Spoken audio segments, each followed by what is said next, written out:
ఢిల్లీలో రెండో రోజు సీఎం రేవంత్ రెడ్డి టూర్ కొనసాగుతోంది. ఇవాళ ఉదయం 11 గంటలకు యూపీఎస్సీ చైర్మన్ డాక్టర్ మనోజ్ సోనీని కలవనున్నారు సీఎం రేవంత్. సీఎంతో పాటు మంత్రి ఉత్తమ్ కుమార్, సీఎస్ శాంతికుమారితో పాటు మరో 2 ఐఏఎస్ అధికారులు మనోజ్ ని కలుస్తారు. యూపీఎస్సీ పనితీరు పరిశీలన, పరీక్షల నిర్వహణతో పాటు ఇతర అంశాలను అధ్యయనం చేయనుంది సీఎం రేవంత్ టీం. కేరళలో ఇప్పటికే పర్యటించి అక్కడి సర్వీస్ కమిషన్ పనితీరును పరిశీలించింది ఐఏఎస్ల బృందం. తర్వాత మధ్యాహ్నం 1 గంటకు కేంద్ర వాణిజ్య ఆహార శాఖ మంత్రి పీయూష్ గోయల్ ని కలిసే ఛాన్స్ ఉన్నట్లు సమాచారం. డీటెయిల్స్ మదార్ అందిస్తారు. మదార్, రెండో రోజు సీఎం రేవంత్ టూర్ అప్డేట్స్ ఏంటి? శ్రవంతి, తెలంగాణ టీఎస్పీఎస్సీ పూర్తి స్థాయిలో ప్రక్షాళన చేయాలని చెప్పి తెలంగాణ ప్రభుత్వం భావిస్తూ ఉంది. దానిలో భాగంగానే ఈరోజు ఉదయం 11 గంటలకి union public service commission chairman doctor Manoj సోనీని కలవబోతున్నారు రేవంత్ రెడ్డి. అలాగే మంత్రి ఉత్తమ్ కుమార్ రెడ్డి, సిఎస్ శాంతికుమార్తో పాటు 2 ఐఏఎస్ల బృందం కీలకంగా యూపీఎస్సీ పనితీరుకు సంబంధించి కొన్ని సలహాలు, సూచనలు తెలుసుకోబోతున్నారు. ఈ బృందంలో సిట్లో పనిచేసినటువంటి టీఎస్పీఎస్సీ సంబంధించి సిట్లో పనిచేసినటువంటి 2 అధికారులను కూడా పిలిచారు. వారు టీఎస్పీఎస్సీలో ఫైండ్ చేసినటువంటి లోపాలను యూపీఎస్సీ చైర్మన్స్తో పంచుకోబోతున్నారు. వారు ఇచ్చేటువంటి సూచనలు, సలహాల మేరకు కొత్తగా టీఎస్పీఎస్సీని పూర్తి స్థాయిలో ప్రక్షాళన చేసి లోపభూయిష్టంగా దాన్ని తీర్చిదిద్దాలని రాష్ట్ర ప్రభుత్వం భావిస్తూ ఉంది. దానికోసము ఈరోజు ఈ క్రూషియల్ మీటింగ్ ఇది. దాంట్లోనే ఇప్పటివరకు యూపీఎస్సీ ప్రతి సంవత్సరం ఎలాంటి లోపాలు లేకుండా గ్రూప్ ఏకి సంబంధించిన పోస్టుల భర్తీకి యూపీఎస్సీ పనిచేస్తుంది.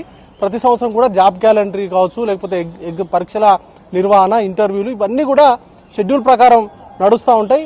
వాటికి సంబంధించే తెలంగాణలో కూడా అదే విధంగా పనిచేసేలాగా టీఎస్పీఎస్సీని రూపొందించాలని కూడా భావిస్తూ ఉన్నారు. ఇప్పటికే ఒక టీం కేరళలో పర్యటించారు. అక్కడ సర్వీస్ కమిషన్ పనిచేస్తున్నటువంటి తీరుతెన్నులను కూడా వారు తెలుసుకున్నారు, అధ్యయనం చేశారు.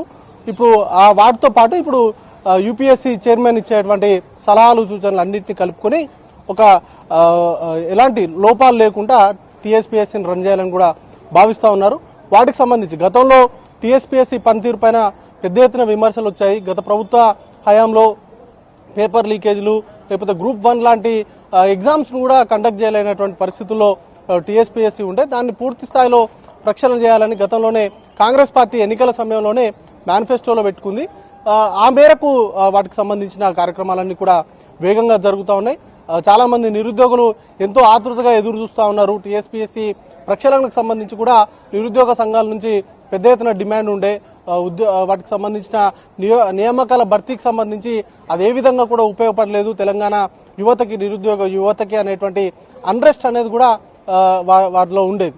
దాన్ని సార్ట్అవుట్ చేసే దిశగా ప్రయత్నాలు చేస్తూ ఉంది. దానిలో భాగంగానే ఈరోజు 11 గంటలకు డాక్టర్ మనోజ్ సోనీ తోటి భేటీ ఉంటుంది. ఆ భేటీ తర్వాత మధ్యాహ్నం 1 గంటకి కేంద్ర వాణిజ్య ఆహార పంపిణీ వ్యవహారాల శాఖ మంత్రి పీయూష్ గోయల్ని కలవబోతున్నట్టుగా తెలుస్తూ ఉంది. దానికి సంబంధించి తెలంగాణ రాష్ట్రానికి సంబంధించి ముఖ్యంగా ధాన్యం కొనుగోలు అంశం గత ప్రభుత్వ హయాంలో అదొక ఇష్యూగా మారింది. కేంద్రానికి, రాష్ట్రానికి మధ్య ఒక వాదోపవాదాలు, లేకపోతే ఆరోపణలు ఇవన్నీ కూడా నడిచాయి. దానికి సంబంధించి సార్ట్అవుట్ చేయాలి. ఖచ్చితంగా కొత్తగా ప్రభుత్వం ఏర్పడిన తర్వాత రాష్ట్రానికి కొంత సహకరించాలి. గత ప్రభుత్వం మాదిరి కాకుండా ఈసారి కేంద్ర ప్రభుత్వంతో సాధ్యమైనన్ని ఎక్కువ నిధులు కావచ్చు, లేకపోతే సహకారం సాధించాలని కూడా రాష్ట్ర ప్రభుత్వం భావిస్తుంది. దానిలో భాగంగానే ఈ ధాన్యం కొనుగోలు, కొత్త రేషన్ కార్డులకు సంబంధించి కూడా పెద్ద సంఖ్యలో అప్లై చేసుకుంటున్నారు. రేషన్ కార్డుల జారీ విషయంలో తీసుకోవాల్సినటువంటి అంశాలు కావచ్చు, అలాగే రాష్ట్రానికి కోటా బియ్యాన్ని పెంచాల్సిందిగా విజ్ఞప్తి కూడా చేయబోతున్నారు. అలాగే ఎఫ్సిఐ నుంచి రావాల్సినటువంటి నిధుల విషయంలో కొంత పెండింగ్ అనేది కూడా ఉంటుంది. కాబట్టి అవి సక్రమంగా ఇచ్చినట్లయితే ధాన్యం కొనుగోలుకు సంబంధించి ఇబ్బందులు అనేది కూడా తొలుగుతాయి. ఆ దిశగా కేంద్ర ప్రభుత్వం నుంచి సహకారాన్ని కూడా రాష్ట్ర ప్రభుత్వం ఆశిస్తూ ఉంది. దానిలో భాగంగానే మధ్యాహ్నం 1 గంటకు పీయూష్ గోయల్తో సమావేశం ఉండేటువంటి అవకాశం ఉంది. మరోవైపు కేంద్ర ఆర్థిక మంత్రి నిర్మలా సీతారామన్ అపాయింట్మెంట్ కూడా కోరారు. ఆ అపాయింట్మెంట్ ఇంకా ఖరారు కాలేదు. ఒకవేళ అపాయింట్మెంట్ ఖరారు అయితే ఖచ్చితంగా ఆమెను కూడా కలిసి రాష్ట్రానికి సంబంధించిన పెండింగ్ నిధులు చాలా ఉన్నాయి, వాటిని సాధించాలనేటువంటి క్రమంలో వారిని కూడా కలిసేటువంటి అవకాశాలు ఉన్నాయి. శ్రవంతి.